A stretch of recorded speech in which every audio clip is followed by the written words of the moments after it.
G'day guys. In today's video, Simon and I wanted to talk about a bit of a different concept that we've been thinking about over the last few weeks, and that is what happens now in a world that's filled with uncertainty, in completely unprecedented times, in an environment where I can't even drive across the border to New South Wales or get on a plane right now, in an environment where some people are losing their jobs while other people's businesses are going absolutely crazy. What happens now? Look, I wish I knew the answer to that. It's the age-old question, and it seems as though nobody really knows. But what I've decided to do is use this time as an opportunity to become a better version of myself and move towards the person that I ultimately want to be, and tick off some goals that probably weren't a priority before all of this went down.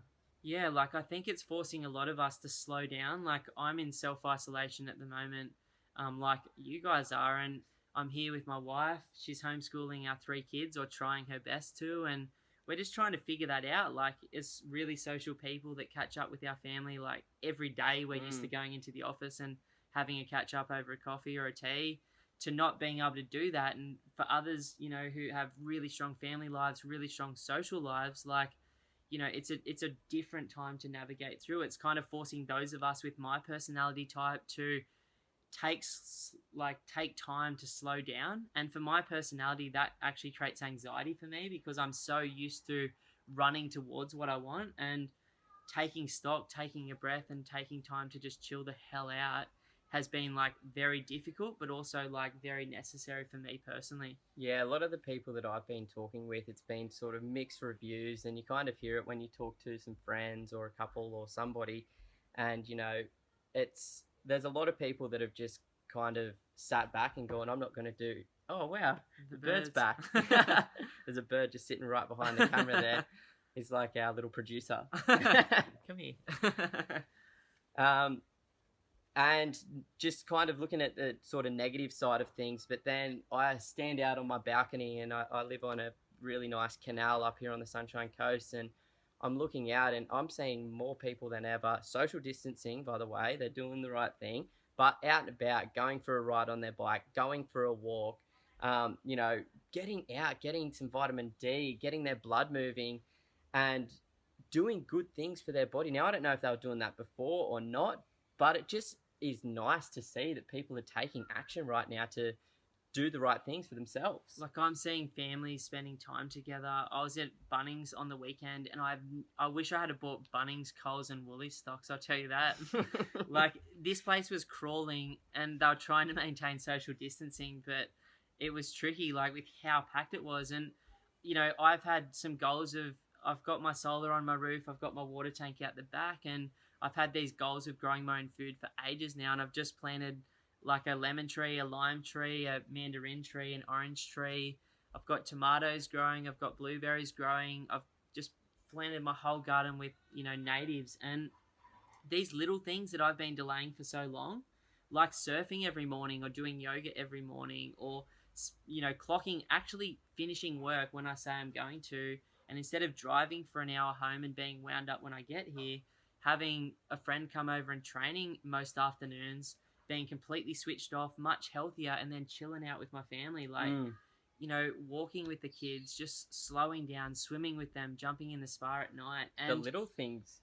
Yeah, the little things, the simple things that actually make life full, is what I think I'm remembering now, and what a lot of you guys are hopefully connecting the dots to as well. Yeah, what Ray was talking about, Ray Dalio, who I'm referring to in a video that we watched, he was talking about how so many people were just sort of chasing material things, and they kind of forgot about the necessities and how important they are. And now everyone's taken the other aspect and gone, how nice are the simple things in this life, and you learn to appreciate them. And as tough as right now is for a lot of people, it's going to be so good once it's all over, and the world's going to be so much better for it, because people are reconnecting with themselves and their family and the things that really matter most.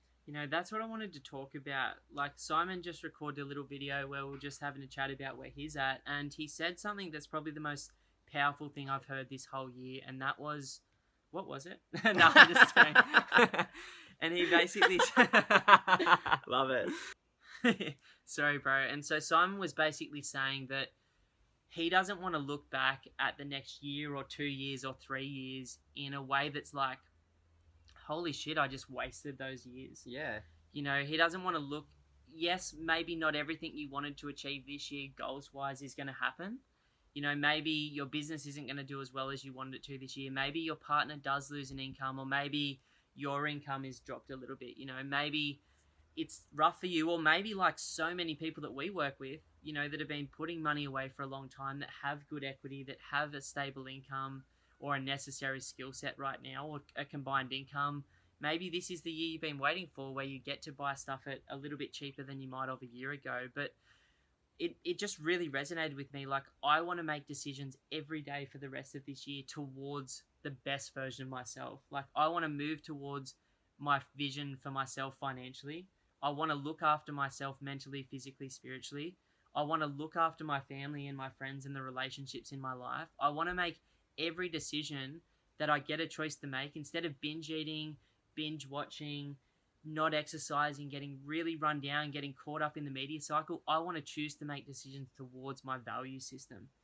And everybody has that opportunity right now to be able to take a step back and look at your life from sort of a 30,000 foot view and implement these things into your life that are going to help you move towards those things. And, you know, maybe you haven't started working on that yet, but it's probably time to start thinking about who you want to be and what your ultimate life looks like, and start creating that for yourself.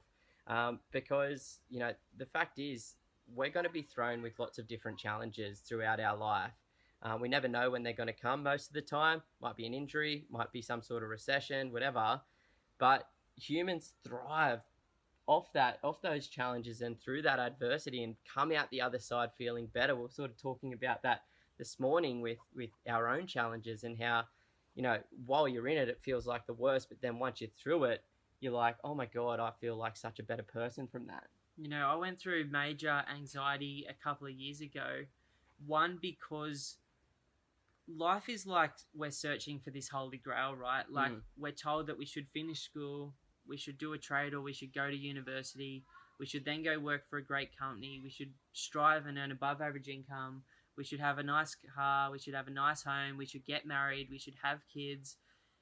We should pay off our home. We should own our investment properties. We should start a business. And it's like, I achieved a lot of the things that I'm told that I was supposed to achieve, and I really bought into it. I really bought into this holy grail concept of, if I do this, then the future will be better. And it rattled me that when I achieved those things, I was more miserable and more unhappy than I've ever been in my life. And I heard Jim Carrey describe it, and obviously he's on a different stratosphere compared to like the level of income and acclaim that any of us can relate to. But he said, I just wish everyone could be wealthy, everyone could have millions of dollars in the bank, and everyone could be a celebrity, so they could see that by achieving everything that everyone else ever wanted for you, happiness lies between, like, you know, here and here, and your ability to look at yourself in the mirror and be comfortable with that on a daily basis, and to listen to your thoughts and not attach to them.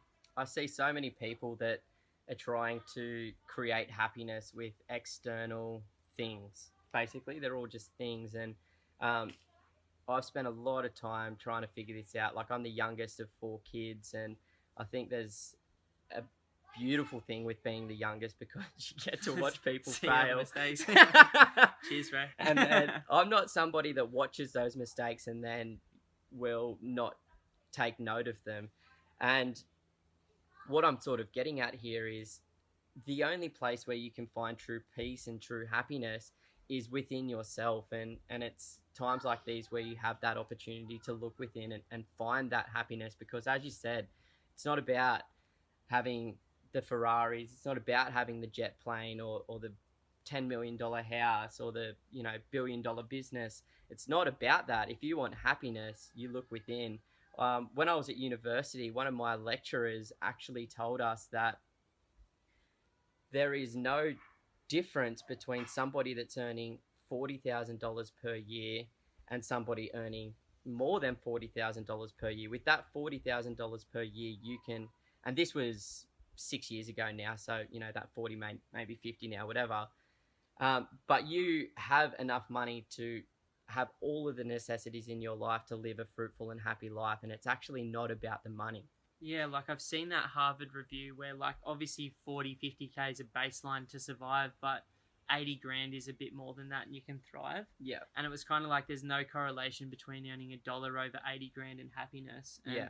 you know, I think about this sometimes, mainly when I'm reflecting through like recording this sort of stuff and having these open conversations with you guys. And I hope you appreciate where we're trying to come from here. It's not that I don't want the beautiful things in life. Like I want to travel, I want to volunteer. I'm so grateful that I've got a home with a solar system on it and with veggies and with beautiful natives and a pool and a spa. Like I'm grateful that I've got a caravan to jump in and a nice surfboard. Like we're not saying go to full minimalism or walk away from what it is that you want. What we're saying is that no amount of goal chasing, no amount of like achieving this and then that will make you happier than you could be right now. And this is a beautiful time to reflect. Like, think about what you want in your life. Think about your vision for your life. Think about a couple of goals that would be meaningful for you this year. Now, if you're not in a strong financial position, the goal might be to learn more about this stuff and then next year come into the market. If your health's rat shit after 10 years of working hard and avoiding it, maybe that's what your key priority is this year. Or maybe it's the time to reconnect with your partner or your kids or your family or your friends. You know, I've got a goal at the moment to pick up the phone and talk to one friend or one family member a day. That's 300 conversations a year that I didn't have last year. And already the quality of the relationships in my life are improving, like out of sight. And it's kind of like those little things that you can implement now. And if you are in a strong financial position, which a lot of people are, you know, depending on who you listen to, this could be a once in a 10-year or once in a 100-year buying opportunity. Yeah. And it's just understanding that, and like anything in life, planning for it, reviewing where you're at, and only taking a step forward if it's actually going to make you in a better position in 15, 20 years from now. You know, because there'll be bumps and bruises along the way. We don't know what's coming short term, but what we do know is that you can control the decisions that you make on a moment by moment basis, and you can have some form of like relaxation in your mind around hooking onto all of the fear that you're feeling right now and start to completely change your future from today forward. Yeah, start chasing those goals and planning for the future and planning for the future but living in the now. I think that's something that we've really been able to harness and work with in our lives is planning for the future and know what we're aspiring towards and know what we're working towards, but living in the now and executing in the now. I love it. So, you know, regardless of where you're at, whether you'll be following us this year for these types of conversations, which we'll be having so many more of, or it's following us for the updates on the property market and the global economy, or it's property specific tips and tricks that you can use in this particular market to completely set yourself up financially for the future. Now, because my investment strategy personally is more aligned to owning properties outright that give me incredible cash flow for life, as opposed to buying and hoping that what I've bought increases in value in the short term so that I can tell my mates that I'm worth this on paper and then lose it all at different times.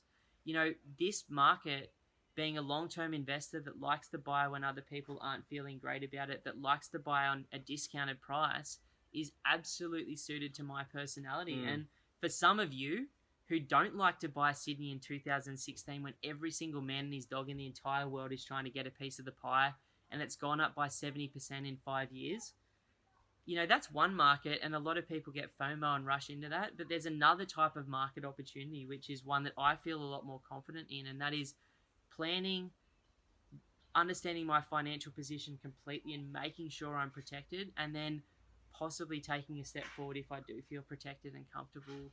And if not, sitting on the sidelines and waiting until I do feel that comfort, because, you know, it's one of those times where I think personally this will be the making of my long-term financial freedom. Like, this particular market over the next 2 years represents unprecedented opportunity for me as an actual income earner, because last time we went through this, I was in uni and just coming out of uni and had no idea what was going on in 2007 to 2011. Yeah.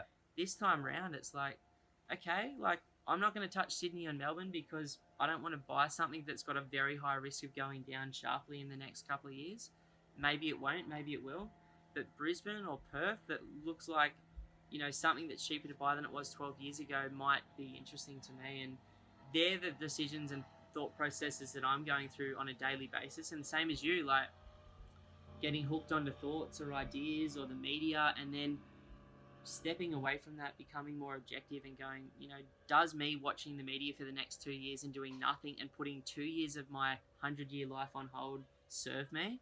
Or does working on my mind, meditating that Simon's getting me into at the moment, like doing yoga, surfing, having life-enriching relationships, learning, planning, spending time with the people I care about, and taking small action steps. Like this year, I still plan to buy 2 properties.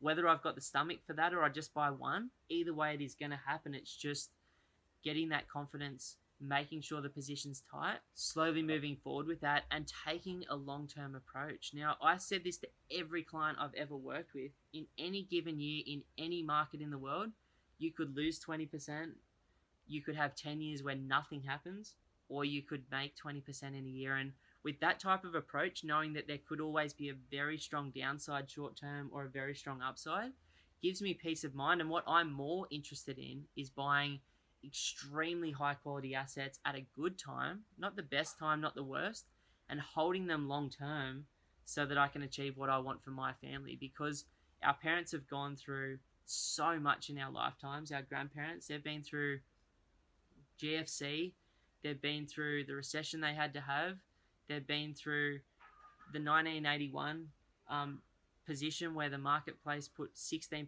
interest rates on them, and a lot of people lost their homes and a lot of people lost their investments.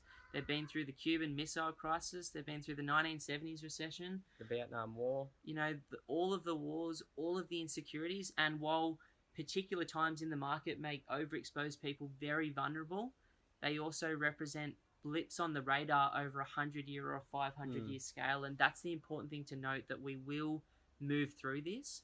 We just don't know how deep it's going to be or how long it's going to last. But for some people, it will be heartbreaking, and for others, it's going to be a big opportunity. Definitely. And I know which side I want to be on, regardless of the situation we find ourselves in. I constantly want to be moving forward, and continuous improvement is definitely a value in my life, and making sure that I work towards that, no matter what sort of situation or adversity I'm thrown with, trying to make sure that the person I wake up tomorrow is just slightly better than the person that went to sleep last night. It doesn't always seem to be the case after a few beers, but... Yeah, a few beers or a big sugar binge. Yeah. Nah, but I hope you guys are enjoying this stuff. Please subscribe. Please share this with someone that needs to see it. And we wish you all the best and safety through this period of time. We hope to hear from you over the next year or two as your confidence grows and you get yourself closer to that person that you ultimately want to be. My wife said this incredible thing the other night. Like, she just comes out with absolute gold because she's so present. Like, I've never met a person in my life that is just so in the moment, like so happy with where she is.